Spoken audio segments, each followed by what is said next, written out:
Is resiliency something that we are just innately born with? Maybe. But my take is that resiliency is something that can be learned and it can be taught. Techno-Resiliency, Garmacy. What if I went into businesses and organizations that didn't have a lot? They didn't have a lot of money, they didn't have a lot of training, they didn't even have a lot of techno know-how, but they were somehow doing cool things with technology on these limited budgets. What if I could research them, bottle what I learn, and then share it with others? The most important resource that we have are our people. Can we do it alone? If you do the research, you'll talk about how do we create self-determined workers. I say no. In the 21st century, we don't want self-determined workers. We want determined workers. We want to put self on the shelf. Because in the world we live today, we want to bring that collective. We want to have people sharing information, collaborating.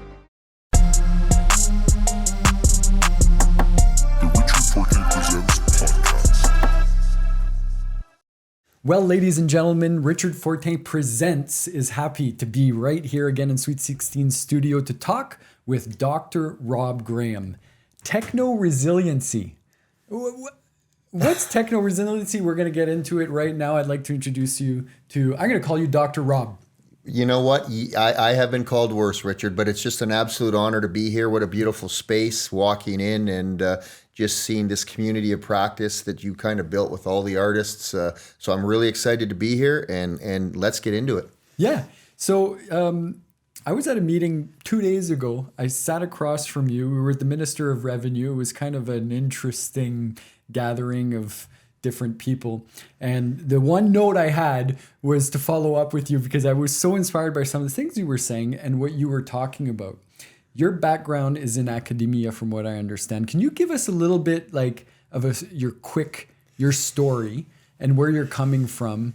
And then we'll get into, techno-resiliency and a whole bunch of other things. Yeah, I would love to. I mean, my background is very eclectic, but I'm going to go way back because techno-resiliency was really born when I was teaching in Hawaii, and I was working at a little private school. And I was very young at the time, didn't have a lot of resources. I was teaching international students physical education. And early in my teaching career, I really had to learn how to do a lot with a little.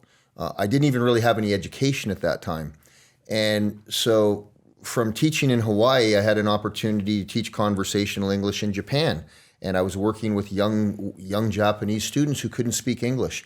And again, in those early years when I had nothing and I had to dig deep within myself to kind of find ways to connect with my students, and with very little resources, I say in my book that, techno-resiliency was born in those early years when I had to be resilient and I had to do a lot with nothing. So those are my early years of teaching, but the Coles Notes version of who I am and what I do is I consider myself a professional educator. I taught grade 7 and 8 for many years before being seconded to the University Faculty of Education. When I was teaching grade 7 and 8, I created one of the first kind of networked computer labs that was way ahead of its time. And the interesting thing about that computer lab was constructed out of old 386's computers that I got out of a dumpster. And the story goes that the principal had called me in when the computer information technology person was retiring and said, "Would you like to take on this position as information technology teacher in our school?" And I said, "I will," but I said, "I really believe that my kids need a networked computer lab." And she said, "Well, how are you going to fund that?" And I said, "Well, I'm going to make it happen." It standing for information technology. And the way I made it happen was, again, through a very resilient spirit of doing a lot with nothing. Going around, getting donations, piecing together old 386 computers. And then knowing that I didn't have all the expertise, Richard, but I had a good friend who was a computer engineer. And, when we get into talking about what techno-resiliency is, and especially in this AI-mediated world that we live, we don't need to know it all, but we need to know where to find it. And we most certainly need to know whether it's credible and reliable information. And maybe we'll get into a little bit about my thoughts on AI and what it means for us. But that's a little bit of the Coles Notes about who I am. I've now transitioned my work through my book that became an Amazon bestseller called The Mandate to Be Great, the 5 Traits of Techno-Resilient People and Organizations. So now I work with people on how to do more with less, and really try to offer inspiration as innovation, which in a post-pandemic world is really so important. So when did the book come out? Book came out shortly after COVID, a couple years ago. Yeah.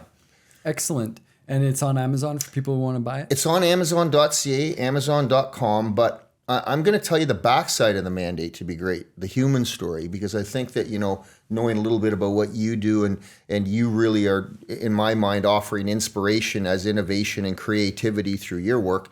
That book was written, Richard, in 2015. I was driving to Nipissing University after having gotten a national award for my research, being crowned the 2015 Distinguished Alumni and doing a PhD at Lancaster University in England.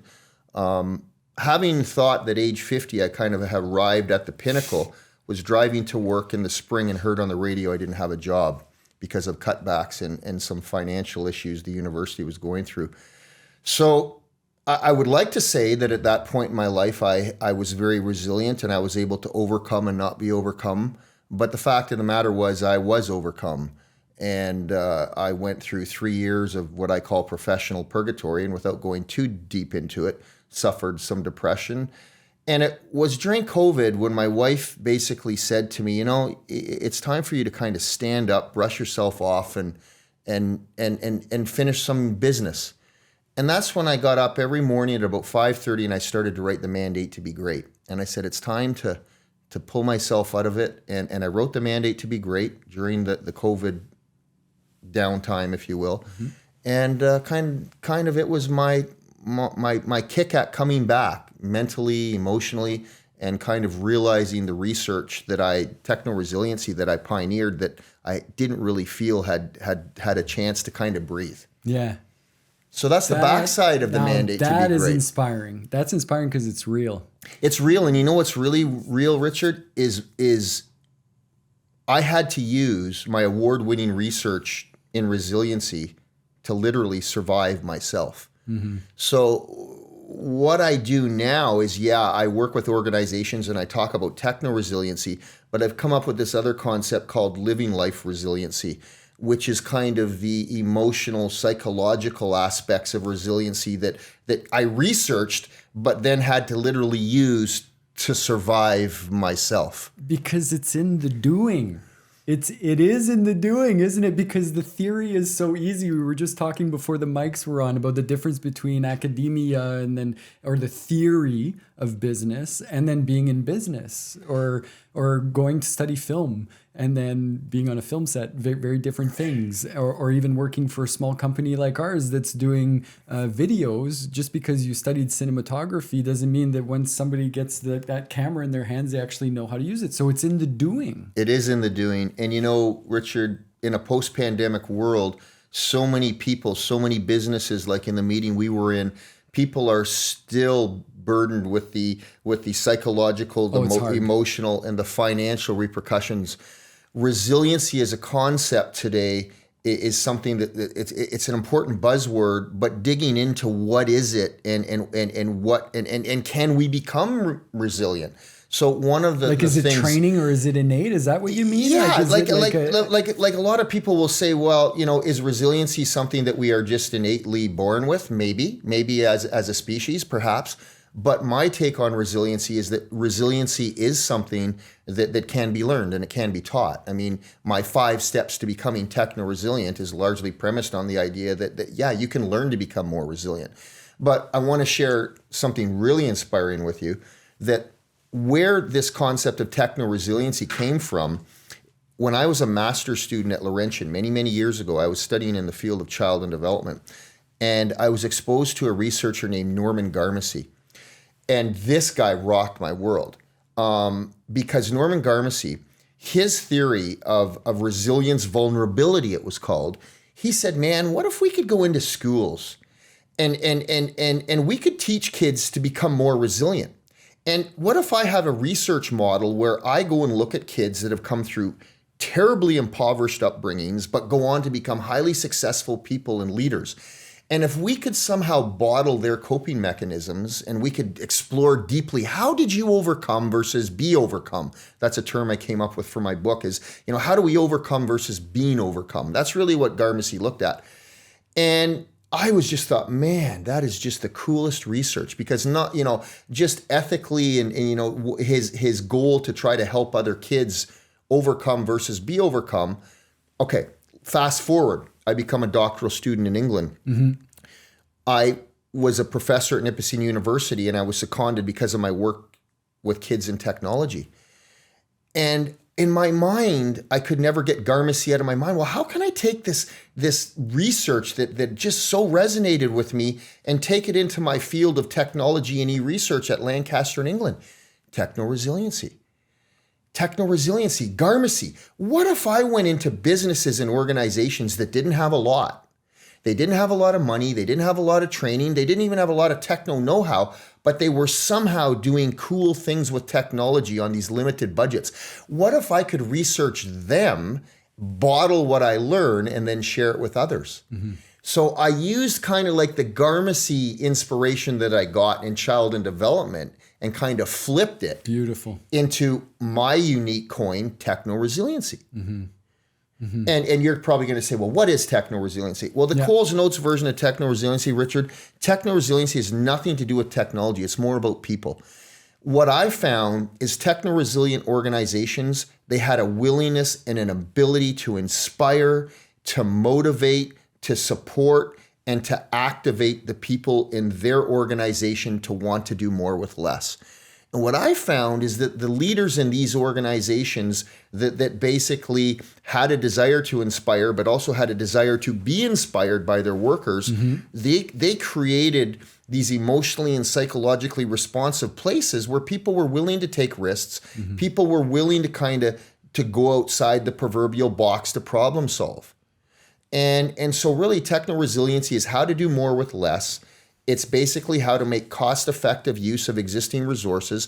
And the most important resource that we have are our people, right? And so many organizations and leaders, I don't believe, recognize their people as being their greatest asset. Yeah. People and culture. Yeah. The environment. I just read a book a few months ago that was about willpower. It was like this guy was studying for his PhD and he was trying to figure out in leaders what is it that makes somebody, will their way to the top, basically, what makes somebody do it or not. And he realized in the research, willpower actually doesn't have any power. The environment does. And what he explained to me that made so much sense was he called it precognition. And that is how you set up your environment. Guess what? If your shoes are ready the night before, your workout clothes is there, and you've decided that you're going to go work out at 5:30 in the morning because you're going to try to be healthy. It's that environment, those cues, or atomic habits, like these quite popular books now that are showing that really our habits create long-term what we become, and that's a lot has to do with our environment. And yes, you can will, of course, I believe we have to want it. But the environment is massively important. And when you look, so we met at a round table with a minister, and we're in a small town in Northern Ontario. And sometimes, we can be critical of our environment. We feel it's a cliquey. It's, our community doesn't have all the amenities and all the, maybe even the culture of bigger centers because of that diversity that comes. But it's almost inevitable as we go on campus and you see the change of demographics and the world is there. And it's interesting to see. And all that to say really is that to ask you about the environment and what in techno-resiliency or in resiliency you found related to that. Like how are people, like you talked about your wife and your challenge, how important, like can we do it alone? Is it possible to do alone? Interestingly enough, two things. As a social scientist, using the word culture is kind of like a very emotionally it's a term that a lot of social scientists will be very, very selective in their use. But what I talk about in my book, The Mandate to Be Great, is how do we create an emotionally and psychologically responsive workplace? Mm-hmm. How do, in a post-COVID world, how do we create that emotionally and psychologically responsive environment that leads to staff being able and willing to take risks and learn technology and use existing technologies. One, without getting too deep into it in the amount of time we have, one of the interesting things that I came up with in my book is if you do the research, you'll talk about how do we create self-determined workers. Okay, so we want self-determination. We want our workers to be self-determined. I say no. In the 21st century, we don't want self-determined workers. We want determined workers. We want to put self on the shelf because in the world we live today, it's kind of like what you've done here, right? We want to bring that collective. We want to have people sharing information, collaborating, and to me, just the whole idea of self-determined. I want self on the shelf. Okay, so how do we promote that? How do we create these community of practices? Etienne Wenger used that term. Yeah. And how do we create a community of practice where we break down the walls? And we break down, like in an engineering firm, like Etienne Wenger did all those years ago, and understood that the way we inspire innovation is through the cross-pollination of information. Okay, that we don't necessarily have to have those certain You cubicles. don't want everybody thinking the same way in an organization because then you're all thinking the same way. You lose. I mean, then that's not the world we live in. Well, so, I was telling you before we went on air here, like think outside the box. Nah, that's too cliche. You want to think inside of a circle, Richard. Yeah. And you would say, why think inside of a circle? Well, a circle for me has no places you can get hung up. Okay, so there's no corners. Okay, so as an image for that, I think that's cool. Good leaders, good organizational leaders understand that you want to fill that circle not just with people who have a similar way of thinking, but divergent thinkers.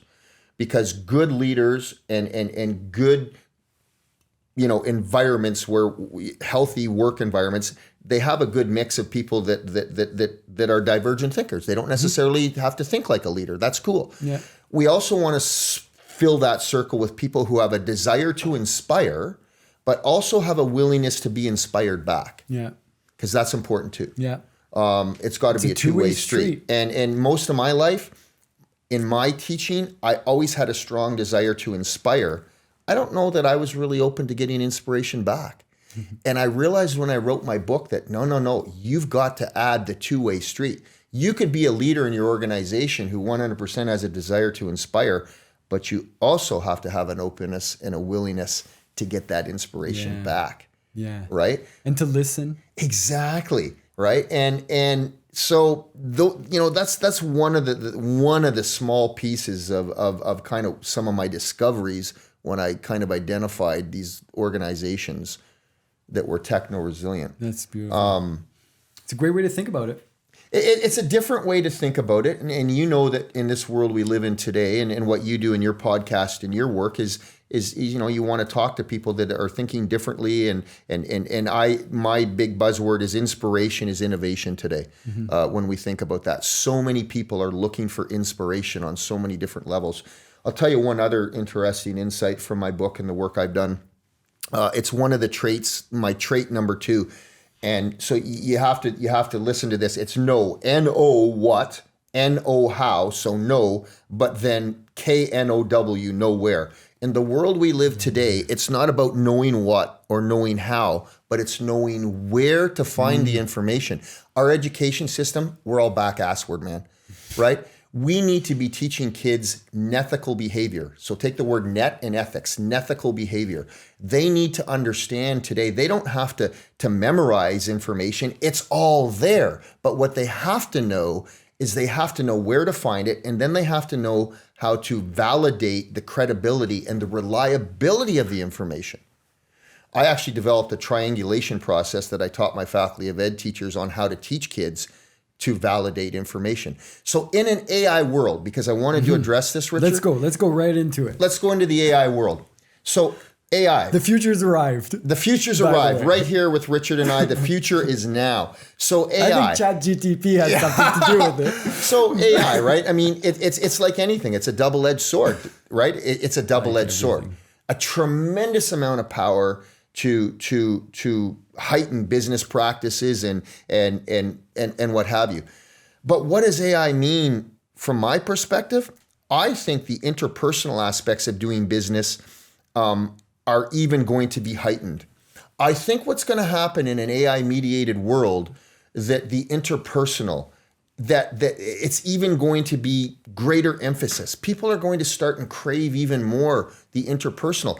An AI mediated world, it also comes back to the need to be able to discern what's credible, what's reliable, and what's real. Yeah. And we need to create in our students today a healthy skepticism of what is real. And we have to give them a process for fact checking and being able to venture forward with confidence in what they think is real. Yeah. And that's all I'm going to say about that right now. That's wild. I mean, I watched the news last night and you wonder what's real. I mean, because things are so polarized in politics. And this is why I want to do the podcast, because imagine in a world of more and more polarization, I mean, that doesn't end well, ever. I can't see that ending well for anybody, really, ultimately, because we are on one planet together. Yeah. But what's going to make that trend changes? How do we find ways to connect, to collaborate? I mean, you talked about collaboration earlier, and I always say, when I started this project of being an entrepreneur, I thought, collaboration. And then I started collaborating and I realized that is hard to do. Collaboration is very messy. And a lot of times... It's very messy. It's humbling. It's humiliating. It's good. It's amazing. There's potential, but man, messy. I like that word, messy. It's messy. And a lot of times people, when they're collaborating, they're actually coordinating or they're cooperating. So is it coordination? Is it cooperation? Or is it collaboration? Very few people in organizations actually collaborate at its highest level. And now that's a whole other conversation. And I've actually done workshops with organizations on coordination, cooperation, or collaboration. Yeah. And what people find is, number one, they don't always need to collaborate. I did a workshop with the military. Okay. So in the military, we discovered that collaboration is not necessarily something that the military really needs. They need coordination, cooperation. You will do this at this time. So collaboration was not necessarily something in their modus operandi that was needed all the time. Yep. So that's something else that, maybe we could circle back at another time and talk about the difference. Really interesting. It's because it's a really important point. I'd like to talk a little bit about your business and how you serve. Who is for you the ideal low-hanging fruit customer that really gets something out of this stuff, that really is able to leverage what you're bringing to the table to help them get to their next level or do what it is they're trying to do? Who's your ideal customer? So what is it really? My ideal customer is working with middle to smaller size businesses and organizations with employees of 10 to 20 or bigger organizations. Organizations that essentially have leadership that are currently struggling right now to deal with creating a psychologically and emotionally responsive workplace. Organizations that are looking and have the need to do more with less, which is just about everybody. But ironically, my other ideal clients are just individuals, leaders, or just individuals that are looking for inspiration as innovation and resiliency training on how to do better, be better, and make others better, whether that be in business, in sport, or in life. Because another part of my business, as you're aware, is I created a hockey life skills mentorship program. I wanted to go there. I want to go into sport. Yeah. Because sport is so important in our culture. Yes. I would say in how we identify, in so many ways. Yesterday I was at Canada College and they had the vice chairman of Blue Jays. Ah, very cool. There for a lecture, and I went to check that out, and he was talking about, from his perspective, how sport really brings us all together because you have to watch it live. Yes. You can record it for later, but the whole world is watching it live, really. And as an entertainment and as a spin-off for value, for brands, for eyeballs, for attention in the world we live in, nothing tops sports. I you know what I mean? Like in terms agree. of what that is. So tell me a little bit about your sport background. I know hockey is your thing. Hockey's my thing. I was a former goalie, and so I also work in town here with a lot of our AAA level goaltenders as a goalie coach. But what I did is I created the virtual life skills hockey mentorship program, and it's everything that nobody ever told me when I was a goalie. Like nobody ever told me I was going to be scored on. And it took me about a week to kind of, as a young kid, get over the fact that I'd been scored on, and I was so upset, right? Well, when we think about an athlete today, there's a performance chain. And that performance chain, you've got your physical, right? You've got your mental and emotional part of the performance chain. You've got your tactical, okay? And then you've got your technical. So those are the 4 ways generally as athletes we get better. But where the performance chain gets broken for a lot of athletes is with the mental and the emotional. How do we deal with the mental and emotional aspects? And I would argue today, a lot of our younger athletes, there's so much more focus with social media. There's so much more expectation for our younger athletes. So I created this hockey life skills mentorship program, but I work with not just hockey players. I work with other athletes. And I, again, took some of the resiliency research that I won an award for and transitioned that, took my work and then my experience as a goalie and everything that nobody ever told me. And so I've been having a lot of fun doing this and working with kids and athletes that are at all levels. I have OHL draft picks. I have AAA kids. I have a few younger kids that I work with. That's been another great way to inspire and for me to get inspiration back. Yeah, you say exactly. keeps you young at heart as well. Yeah. Right? And playing. Yeah. The idea of play.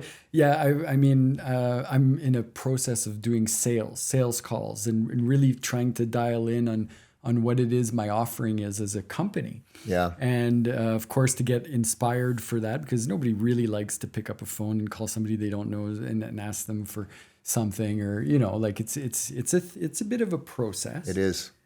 And I was listening to something this morning by a great entrepreneur. He's like, guess what? Failure is part of it. And you got to realize that the failure is actually where you learn to get to that success. So you might as well get through your failures as quick as possible, pick up that phone, learn, and do it and do it and do it. And you just have to put in the reps, because you cannot, statistically, we know you're a goalie, you're gonna let goals in. You're an entrepreneur. You're not going to land everybody who you think, needs your service or your product. Failure is part of life, and we can't expect everything to roll our way. Sometimes we're driving to work and our world falls. And transitioning, you hit it on the head, transitioning young athletes into understanding, Richard, that, failure is an important part of the game. And one of my golden rules in my training program is you're never judged by a bad goal, a bad shift, or a bad game. You're always judged in life by your response to it. Yeah. Right? Yeah. And we can take that outside of the hockey realm and say, we're only judged by our response to adverse situations. So I was really upset in hindsight when I looked at how I responded to losing my job at age 50. You learned. Look, how can you say that when that was a process? Now that was the part that resonated. Do you see? Isn't that interesting? It's true, but the problem is, I wear my heart on my sleeve, and I think one of the reasons I've had such a connection in doing what I'm doing, the other part of my business is I do a lot of inspirational presentations for organizations and speaking. Yeah. I'm currently with the Speakers Bureau of Canada as well, and so for me, I wear my heart on my sleeve, and I'm very raw. I don't have it all figured out. Yeah. I stand before people very humbly and say, man, I still struggle with anger. Yeah. I still struggle with resentment.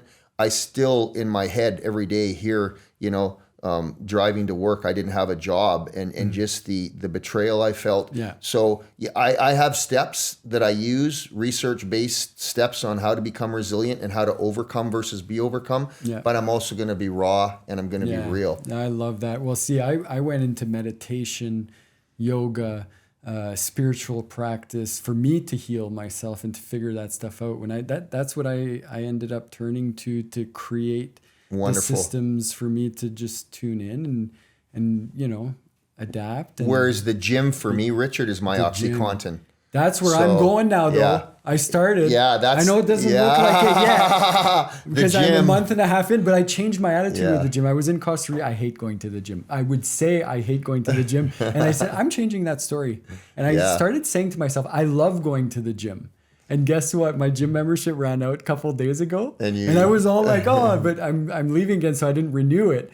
And now all of a sudden I'm missing the gym. And I laughed at myself this morning because I thought, oh, I can't go to the gym this morning. That's funny. And I ended up going for a walk outside and in nature. And there's always an alternative. Well, that's the other thing, right? There's always an alternative, something to try. And the advice is all there, but you have to do it.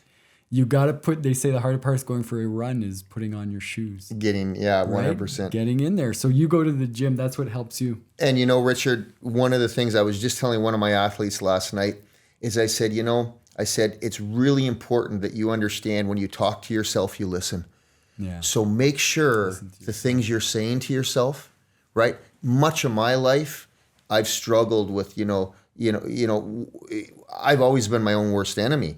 And, I've always programmed myself the wrong way if we're going to use an information processing model, programming ourselves. But, when we talk to ourselves, we listen. Yeah. So let's really be careful what we say.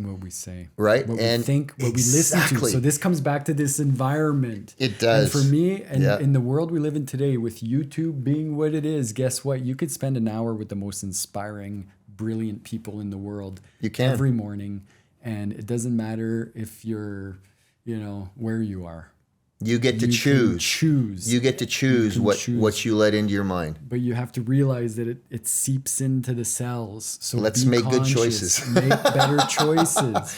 And it's amazing with athletes, Richard, just by getting them to understand that and using the I cans and I wills and I'm able and I'm excited, right? And just getting them to think differently, how it can really invigorize and energize their game. Everything. Well, half an hour wasn't long enough, but I want to try to stick to our template, to our game plan. Dr. Rob, this was a great conversation. I'm so inspired by your energy, by your spark, by your honesty. And obviously the work you're doing, I mean, the world needs it, wouldn't you say? Yeah. And I, as an educator, never took for granted all my years working with students, and I felt so blessed to do that. I now feel really blessed to have an opportunity to take, my techno-resiliency and living life resiliency message and inspire and get inspiration back. So coming and doing a podcast with you like this is tremendously inspiring for me, and the connection we've made, and we'll continue to grow that. I'm excited about that, and I just thank you very much for having me. Thank you so much. Before you go, I want you to let everybody know where we could follow you, find you, reach out, LinkedIn, the socials, everything. Just let us have it. Where do we find you? I have the handle on @mandate to be great. Pretty much everything. You can connect to me at mandate to be great. LinkedIn. I think I've even got mandate to be great there. Dr. Rob Graham. But you just look up mandate to be great, and I think I've pretty much got that cornered. And the book is on Amazon.ca. It's on Amazon.com. And I would really look forward to anybody reaching out to me. My website is currently getting an enema. Okay. So it's getting an enema, but www.mandatetobegreat.com. Beautiful. You can connect with me there as well. Really appreciate you coming in. Everybody go check that stuff out. We are so happy you joined us for this conversation. Please follow Richard Fortin Presents on all the channels too. We're there too, and like and subscribe and all those things. Again, thanks for coming in. We'll see you all soon. Stay cool.